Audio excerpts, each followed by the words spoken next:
somehow create a gameplay and create scenarios, multiple scenarios for that late game. But enough talk. Let's jump into the drafts here for our first game between Aura Fire and as well as Alter Ego.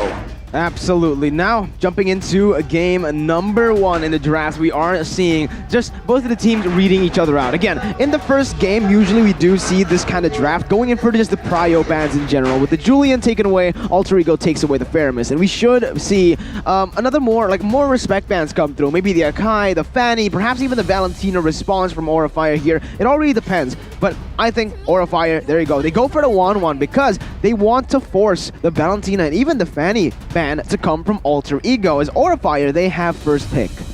The first pick for sure will be very beneficial, and it will depend on what they want to do, right? That first pick is just so critical because now the other team has a chance to pick up 2 prior heroes when there are so many options available for these teams right now. Speaking of that late game, Logoni, I know it's unwise, it's probably reckless, but I do want to see if Alter Ego are going to go for their signature move, quote-unquote, where they go all in the early game and completely abandon that late game. It is wild, but when it pays off, it is very impressive, so I am looking forward to see if that will come through in this banning phase. Well, I'm intrigued already. I feel like they might go for that approach, but is it too much of a gamble is the real question. But Aura Fire, quite interesting approach here. It seems like their game plan isn't with the Valentina, even though they're their first pick. So what are they really prioritizing here? It seems like Beatrix. Good day first pick, Beatrix. There you go, the hero that just carried us in our ranked game because of how broken Beatrix is in this meta. I'm not even joking, guys. Back at home, on the Ling, full items, you jump on a Beatrix with full items, the Beatrix one-shots you with just one basic attack with Wesker. So that's how powerful the Beatrix really is in this current meta. We might even see it being banned in the first phase as Alter Ego, they're going to be forced here to go for either the Beatrix or the Akai. They do go for the Akai, leaving the Beatrix up for grabs. Aura Fire can just take that Beatrix away. We've seen how lethal it is on the hands of Kabuki, but they go for the Yve. Again, this gives Alter Ego the opportunity to actually take that Beatrix out and even maybe just go for that Paquito. But here, man, Anti-Mage has some spicy words saying that Aura is the evolved version of Alter Ego. I somehow agree with that. I mean, Alter Ego is... I don't mean this as a bad thing, but they're reckless. They like to go for the team fight. Meanwhile, Aura Fire, they can somehow be more grounded this season and still focus on objectives. And yeah, back to the draft. We will see here Beatrix and as well as Esmeralda pick up for side of Alter Ego. We talked a little bit about Beatrix, but I do want to go back here. That Eve pick, I feel like, again, a very power pick for a facehugger, and it is still strong. It's still strong. It creates high ground as well. And yeah, I feel like Aura Fire, they are still comfortable with that Eve in the mid lane. What will be the response here? Well, the Esmeralda and Beatrix is a great pick already. Of course, for Aura, having that mid control, that mid pressure is going to be very critical in the rotations. But Alter Ego, they don't play the way typical teams play, so maybe they can just circumvent that with different unique macro. But here we have a comment from Nino from Alter Ego. Well, Aura's dangerous player is Kabuki. Who is the most dangerous player in Aura? It's Kabuki. It's fun to fight in the lane with him. He is looking forward to this showdown. But as we say that though, it is the signature Godita coming in with Fluffy's Dairat as well, who we have seen destroy Esmeraldas who are not prepared to fight him. Yeah, they got a counter hero towards the Esmeralda, picking up the Kadita as well. That is somewhat of a counter towards that Beatrix, right? If you are actually able to dive in and take the Beatrix down with the Breath of the Ocean and the Oddity, it just becomes so hard. So much dive and backline pressure for the side of Aura. And this is also one of the things that we used to see Arashi and Gani. For Aura, they used to opt a Kabuki's picks into the second phase, and even high, because we know how just, crazy and creative their drafts can be with that. So Alter Ego goes for the Lilia ban again, enabling Aura to pick up some crazy picks in the second phase later. If Alter Ego starts banning out the marksman, Paw, Clint, we're gonna see a Cho, we might see a Yuzong in that gold lane. We'll have to wait and see, right? But let's take a look here. Lilia, very fast clearing hero. Esmeralda can can clear waves fast as well. And Beatrix, I mean, come on, also another hero that can clear fast. So the approach from the side of Alter Ego, it's quite clear. They want to wave clear fast and as well as rotate as effectively as possible, looking for pickoffs or even force a team fight. And yeah, Alter Ego, they are going for that approach. Aura of Fire though, with Yve, Kadita, and as well as Dairoth, I gotta be honest, their composition is looking quite thin here. So perhaps I might see a fighter jungler here for Hai in the second phase. But Alter Ego in the second phase, they have opted to ban out that Yuzong. A quick response from Aura of Fire to opt to ban that Natalia. Yeah, I mean, Leo Murphy on that Natalia can be so annoying. Very annoying. I think annoying is an understatement, but we have seen Leo Murphy actually, kind of underperform on that Natalia against Rebellion. It did feel like Heis was just able to pinpoint the location of the Natalia every single time. But now, Aura of Fire, they give out the respect, knowing that they have a Yve that is most probably going to be in the back line alone as they use... This is their strategy, right, for Aura. They like it like this. The best defense is offense. We pick up a dive composition to just secure that backline pressure that we have from the Yve, Arashi.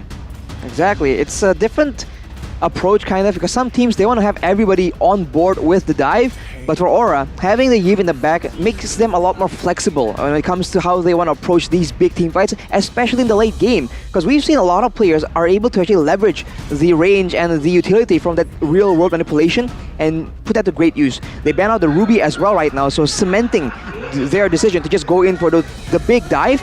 For Alter Ego though, if they go for something a bit tanky, for a lot of crowd control, I think when both teams want to go aggressive, we've seen this again and again, the roamer that has more playmaking potential, more crowd control, more tankiness, that will allow the team to be a lot more dominant in the early game. And for Alter Ego, they have a lot more wave clear, as Goni mentioned, so pressure is absolutely the name of the game right now. I mean, pick up the Cho here for Alter Ego. It's a very good hero. They need CC in their department, and Cho can, with that Jet Kundo, and as well as that Wave Dragon, can negate pressure from the side of Aura of Fire. But, Leo Murphy will opt for that Mathilda, so perhaps provide the disengage and as well as the engage here, another tool that can be used for rotation.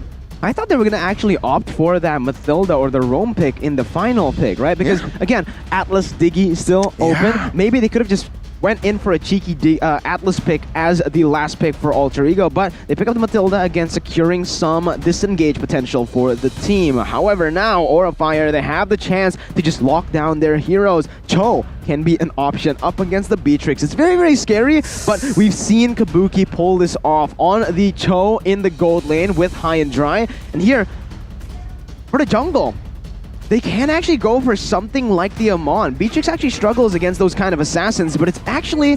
Well, I was right about the Amon. I wasn't right about the Cho. It's the Poppo and Koopa pick coming in for Kabuki. We've seen this. We've also spoken about this. Kabuki needs to play on those playmaking heroes, Arashi, and I'm afraid Poppo and Koopa just doesn't feel like that hard carry type of gold laner.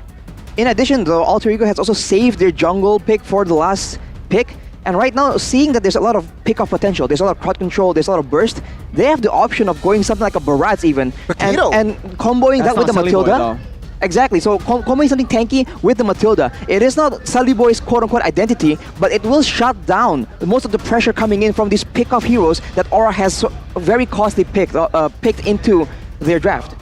Yeah, I mean, looking from our perspective here, Aura of Fire, their composition is quite thin, but no, Alter Ego will go all in, not all in, they will add another fighter here, and Sully Boy will be playing that Balmond, and both, I don't know. Yeah. Roster-wise, I gotta say, composition-wise, I gotta lean towards Alter Ego here, because solely the composition from the side of Alter Ego is quite thin. Well, Gani, your talent prediction by Axier says otherwise. Because you went for Aura of Fire, but again, this is the talent prediction here on the English Cast. Unanimous? Unanimous for Aura, and it's also unanimous for Aura on the Indo desk. So just everyone predicting Aura of Fire to win in this matchup. Even the audience prediction, very, very close, but leaning towards Aura of Fire here, as you can see from the audience prediction on your screen, from social media by TikTok.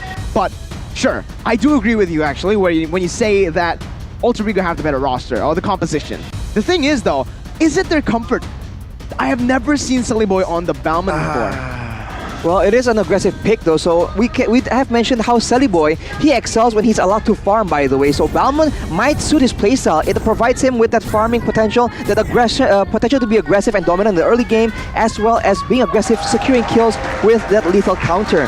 So I think for Alter Ego, they have a lot more balance, they have a lot more pressure in the early game, but they lack in that CC department. They opt for the save, the shielding from Matilda, but will that be a mistake when they're up against Godiva's Kadita? Well, we'll have to wait and see. Ladies and gentlemen, I'm back with us. Nope, we trolled you. But yeah, almost we go to the Land of Dawn. Yeah, we'll have to wait here for a moment. But yeah, let's take this time to talk about the rosters, the composition. I gotta be honest with you, ladies and gentlemen, the Alter Ego composition is more balanced, just like what Arashi said. It has more burst, it can provide bodyline as well, frontliner as well, but from the side of Aura Fire, they have so much damage. Yeah. Amon, right? And we were already mentioning earlier about how Beatrix is borderline OP.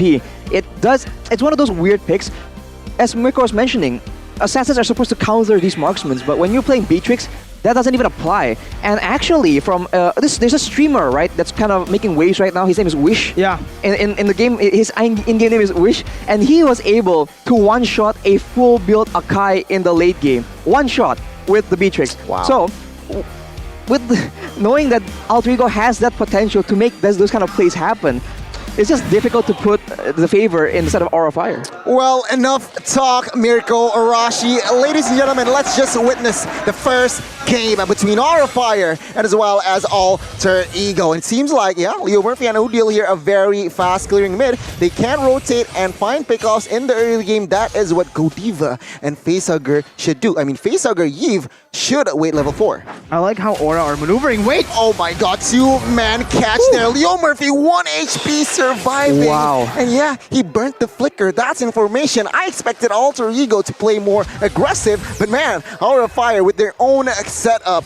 is almost catches a body there. See, when we said that Alter Ego have the better composition, obviously it is more towards how flexible this composition really is and how adaptable this composition is. It's very flexible, very adaptable with the Beatrix picked up. As you can see right now, we are going to take a look at the talent emblem for now. It does seem like everybody has gone for the standard kind of emblems. I do want to focus on how Aura Fire are actually able to use this, quote-unquote, losing draft. But they have so much better early game. They have so much pick potential with Godiva. And even, look, the Amon and Dairoth constantly just coming together. If Amon rotates towards that bottom side, that is a sure win for Dairoth.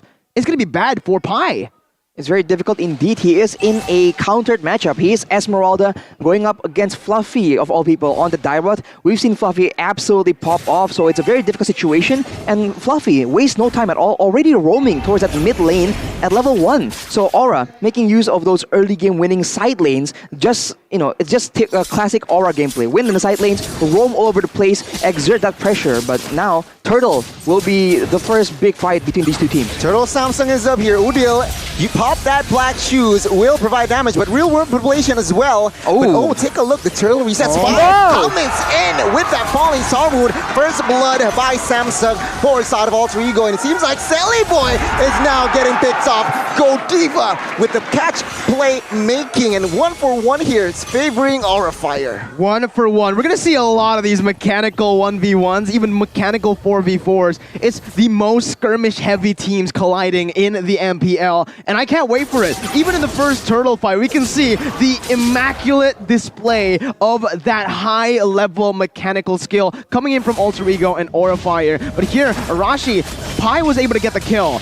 Will he be able to win out in the lane, is my question now. Well, if we're talking about Dairoth and as well as Esmeralda, Dairoth has the upper edge. But yeah, another Turtle fight here. The Turtle hasn't been taken down earlier, and it seems like both teams are already hovering around the river here. Selly Boy, done with that purple buff, will look for an engage perhaps, Arashi. Whoa, actually, Alter Ego was able to secure the lethal there. So Aura Fire, they're trying to make plays happen, but early on, we saw it was kind of close, especially because Selly Boy is on that Balmond. Yep, Balmond will pick up that Turtle with that lethal counter, but at what cost? High, and as well as Godiva is just there to give the combination of skills. And yeah, Selly Boy goes down for the second time in the 3rd minute. Things are not looking good here. Things are shaky for the side of Alter Ego Esports. I think they're shaky for both of the teams because maybe they're not using the right amount of the new Axe effect, the new upgraded dual action Dio body spray. If you guys want to fight that body odor and you guys want to have that fresh smell, Arashi, here you go, Axe body spray. With the dual action, man. The same way we see that, you know, there's just a lot of dual plays happening here all across the map. As Alter Ego, they seem to be playing the objective game more than Aura, which is very, very surprising because we mentioned earlier, usually Alter Ego is the ones who actually go for all those kills, and Aura are the ones that's been a lot more calculative and more objective orientated. But with that drop right now, I think Alter Ego has no choice but to make the most out of that Balmond pick, trying to secure all the neutral objectives. But if they do that, Aura Fire will get easy picks every single time. Oh, 4 members already in the vicinity top side. Aura responds with also a 4-man top side, but it seems like both teams, they will disengage, they will not force a fight there. Yeah, I think that is the wiser choice here, especially from the side of Alter Ego Esports. Remember, they have an OCC, but take a look at this. Leo Murphy, oh, the baits! Nino will catch one, but no! It is actually Leo Murphy that is taken down. This is the power that they have. Wow. Again, that pick potential coming through for Aura Fire. With the Baitam Koopa, it's a guaranteed stun. With comboed in, the Kadira that can just come in with a Petrify and just so much CC to add on, even damage, it's just so hard for Alter Ego to look for anything across the side lanes because they are winning. Arashi, items here, 5 minutes in. It does seem like Aura Fire, again, they have the items properly into their hands, but Alter Ego are still grasping onto that lead. Alter Ego is still on a gold lead, and Nino has the BOD right now, so Alter Ego, they might try and make use of that big power spike, but Udil here gets jumped on. Wow, Black Shoes popped early here. Facehugger as well. Real world population will be no use in the next minute. We'll have to see here. Selly Boy and friends will look for that turtle, but Baitam Koopa comes in clutch. But of course, with that lethal counter, Alter Ego manages to take the second turtle. Aura Fire, they are behind an objective and as well as gold, so they really need to take care of that. And take a look at Pi. He has a lot of space to take down, well, this turret to half HP. Remember what Anti-Mage said about Alter Ego. Alter Ego and Aura Fire. Aura Fire are the evolved version of Alter Ego, but currently it's Alter Ego outclassing Aura in terms of the macro play without the winning lanes, Arashi. Exactly. I think for Aura Fire, they have a lot of advantage when it comes to those skirmishes, but when it comes to the securing of these objectives, Alter Ego, this is what their composition is, designed to do almost. And for Aura, they don't really have a lane they can make plays with right now, so they're banking on trying to get something happen. But 3-man dive in the bot side right now. 3-man dive, and Pi taking a lot of charge there. Will be taken down, and Aura Fire finds their first structure. But take a look on the other side. Godiva trying to retreat, survives, and Alter Ego couldn't trade. Very tough for them to trade here, as you can see, but Alter Ego, they're pushing on the pace really well. With the turret objective and even that gold objective, they are able to utilize the Balmond pick really, really well. As you can see from your screen, Selly Boy taking away some of the jungle creeps and invading very aggressively because he knows no one can really burst him here at this stage. 7 minutes in, he probably has that cursed helmet coming in. Indeed, indeed. And now it is still 4-1. Alter Ego, yeah, Aura Fire manages to equalize here somehow, gold-wise almost. And Alter Ego slowly but surely is trying to find fights, which is quite interesting because it is actually, I feel like, Aura Fire's composition that has the edge for a team fight. But we'll have to wait and see. Right, for skirmishes and team fights, you see Aura Fire, if they want to orchestrate a dive, they can very easily do so. They have so many setups with Kabuki and the Baitam Koopa, with the real-world manipulation, as well as Godita just making the plays happen. For Alter Ego, it's very, very limited, so they only get the edge when they are contesting these big objectives. And now with the Lord spawning, it won't be a turtle that's easily picked off, but Udil does a lot of damage if you just stand in the pocket like that. Yeah. Both teams here will not commit to a fight just yet. Both teams are just poking around, trying to force the enemy's mistakes. But Lord is now spawning. What do you think about this situation? Oh, never mind. Leo Murphy here looking for an engage. And yeah, with the guy doing Selly Boy is just beside him. What do you think about the situation currently here, Merko? It does seem like both teams are just fighting for control, right? It really does seem like this is the complete opposite to what we expected. We expected both teams to just go guns blazing, maybe 2 kills per minute, but so far, it's a low kill game, pretty low kill, as both teams have been prioritizing that discipline, how they play around objectives before they actually go for a fight. Firstly, with the setup, but Fluffy's not letting that happen. Oh, Fluffy jumps in and real world manipulation will not be able, oh never mind, will be able to help in as he escapes. Udil with half HP, barely survives, but take a look at this. Sally Boy with that guiding win is also surviving this one. No casualties just yet, but both teams, they want war. Amazing team fight by both of the teams. Again, the mechanics coming in shining for both of these teams, but Aurafire have the edge for this Lord fight. Yeah, now it seems like Lord will be catched, but take a look at this. Nino forced to use the Flicker Pie, jumps into the backside. Falling Sarmon will connect all towards one, but the Lord has fallen to the side of Aura. Alter Ego, they want blood as one member actually falls, and Fluffy will fall as well. A 3-for-1, but the Lord falls inside of Aurafire.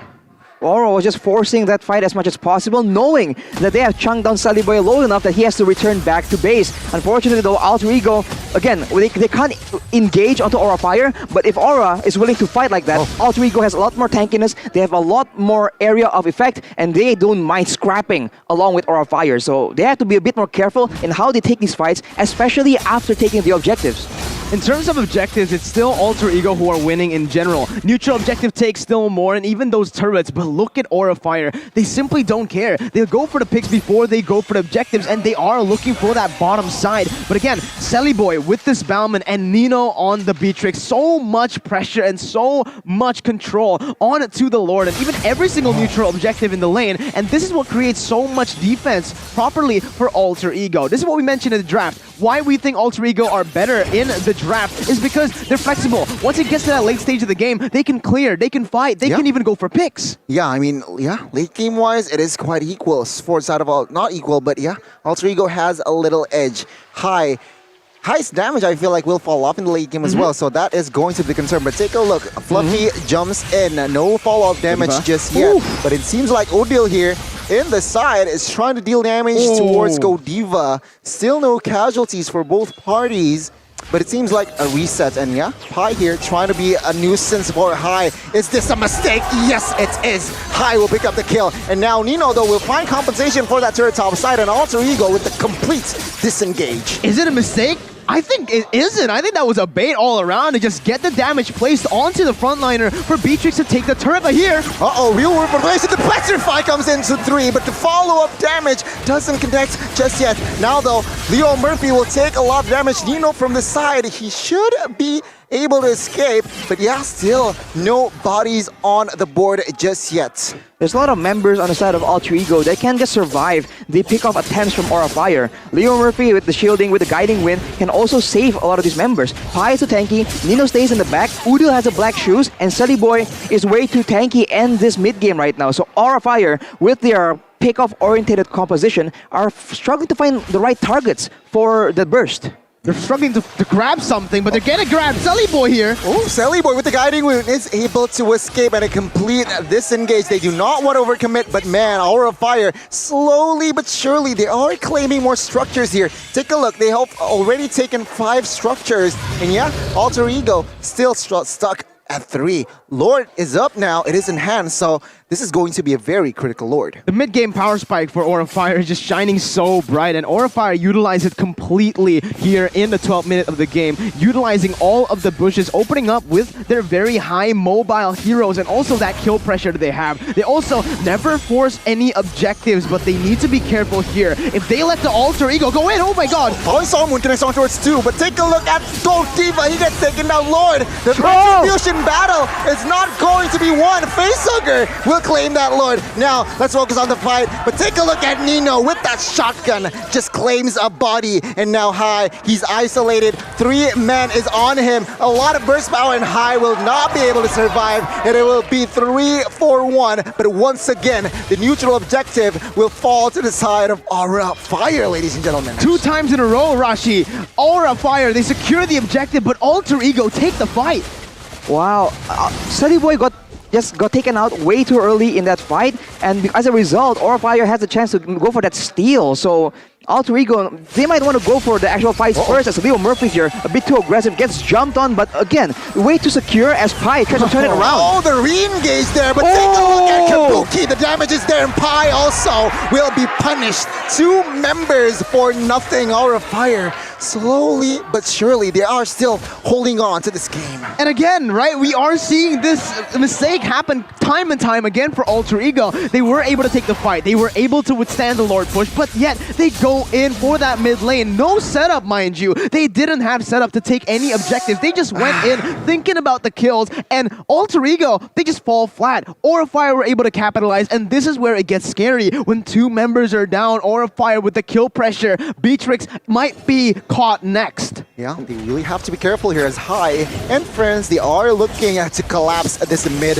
turret. It will fall though, and Alter Ego, surely they will lose their moving space. Godiva here with the rough ways, and Ocean Oddity will be jumped on, but will not be committed too long here, as if you take a look at the damage dealt here, Facehugger has the highest, but the mid laner for the side of Alter Ego, from the side of Alter Ego, is also up there, Arashi.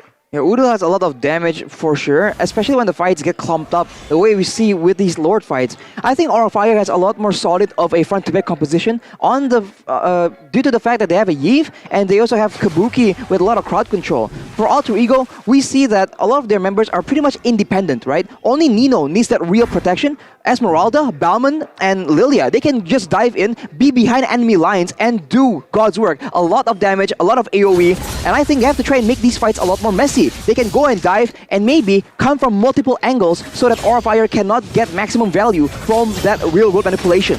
I actually think it's the opposite. Aura Fire needs to isolate the members, where Alter Ego needs to play front to back with the Lilia and the Beatrix. But look, they're going to collapse on top side. Pi taking a lot of damage here. Fluffy committing. Is this a mistake? But take a look at the backside. Silly Boy actually gets taken down as the jungler is down for side of Alter Ego, and now Aura Fire. They might force another fight here. But again, ladies and gentlemen, this is the evolved Aura Fire. They look for the Lord now, and it seems like with no retribution in the hands of Alter Ego Esports, it is just to their favor. Oh, and Godiva places that Breath of the Ocean, opening up the map for Aura. And remember, no Nino, no Silly Boy. This might as well be a free Lord take for Aura. Yeah, 2 men down here. Oh my god, this might be a mistake. Alter Ego, they are slowly but surely forcing for a fight. But surely enough, Aura Fire is able to claim their 3rd Lord here. Back in this again, game. Arashi, Aura Fire, they like those messy team fights because they just can come from every angle. High, an assassin, Godiva, technically an assassin too.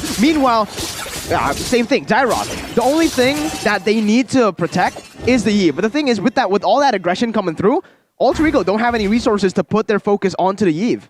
I think right now the approach from Aura Fire is, yes, they have a lot of burst, but they just burst whoever makes the first move from Alter Ego. We saw that whenever Leo Murphy tries to do something, whenever Sally Boy wants to be the aggressor, he just takes the full brunt of that burst, and then afterwards, there's actually not a lot of damage left from Aura Fire. And then Alter Ego were just already down 1 member, you see, so I think depending on how it goes, right? If they can get control of Godiva and make sure that his Breath of the Ocean doesn't land on multiple people, they have a chance here. But the high ground damage from Facehugger, woof. Yeah, 1 base turret falls here. Alter Ego still trying to defend this one. 2 minions jumps to the side of Alter Ego. Can they defend a base turret? It seems like with their wave clear, they are able to do so, but they still need to be careful here as Aura Fire is still sieging. Ooh, the base turret top side is there barely, but yeah, still 2 base turrets surviving for side of Alter Ego Esports. And Aura Fire, yeah, they're still sieging. They are, and this is what comes down to, it comes down to the compositions, right? Aura Fire have a whole lot of high ground potential as well. With Kabuki on that Popo and Koopa, they can actually siege down these turrets really fast, and that's exactly what they do onto that bottom side. But Alter Ego are also defending really well. They have a Beatrix, they have a Lilia. Clearing up waves is very, very easy for them. But Pi trying to face check. He needs to be careful. Still surviving Fluffy here. Oh, real word, but Ablation Pie is caught. And Sally Boy, you are in the no man's land there. 2 members, 3, 4. All members from the side of Alter Ego started to fall. Whoa. And now, Nino and Leo Murphy being the sole survivor, the duo survivors. Aura of Fire is still so strong with 5. Even when you think that Kabuki, oh, he might have made a mistake. No, the Winner Nature clutch, and now it's them trying to end the game. It seems like the first game is already heavily leaning towards Aura of Fire. It seems like they want to close this out. Can they though? Is the question. 6,000 gold lead. Surely it is a very, very good lead. And take a look at this. The base will be exposed, and game number 1 for side of Aura of Fire. That was such a nice try though, that final team fight. My god, Nino got a little bit more HP, gets that guiding win to get